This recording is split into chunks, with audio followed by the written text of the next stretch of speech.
The Constitution Court on Tuesday said the certificates of immunity from prosecution signed in 2016 by then Minister of National Security Peter Bunting are null and void. Two of the three judges said the National Security Minister's decision to issue the certificates was unconstitutional because it was manifestly unreasonable and unfair.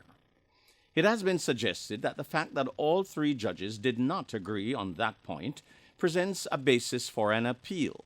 However, Deputy Director of Public Prosecution Adley Duncan believes such a move would be pointless.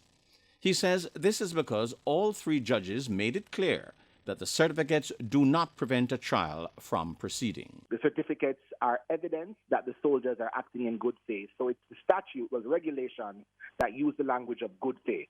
So the regulations say that during emergency time, wartime, during times when the emergency powers become relevant, there is immunity from particular persons who are acting under these powers from prosecution. So a certificate can be issued by the minister under a different provision that says this certificate is evidence that you were acting in good faith, but not conclusively so. What the certificate means is that I'm presenting evidence to a tribunal who can consider this, but it means that somebody else can present different evidence which rebuts the presumption or the premise that you're raising. Speaking Tuesday on Beyond the Headlines, he says even if the certificates are ruled as valid on appeal, the office of the DPP is of the view it would not change much in the case. Whether the certificates are relied on or not, if it goes to appeal and this point is argued, whatever the ruling ultimately may be, the full court unanimously found that the matter should be restored to the trialist. Yes. And that is perhaps a very narrow point that we were quite robustly advancing.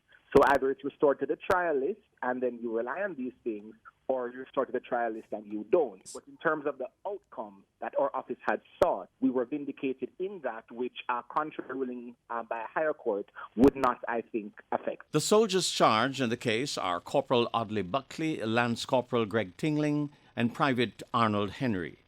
They were arrested and charged with the fatal shooting of Mr. Clark at his Kirkland Heights St. Andrew residence on May 27, 2010. Members of the security forces went to Mr. Clark's house during the search for Christopher Dudiscoke, who was wanted by U.S. prosecutors. Michael Sharp, Frontline News.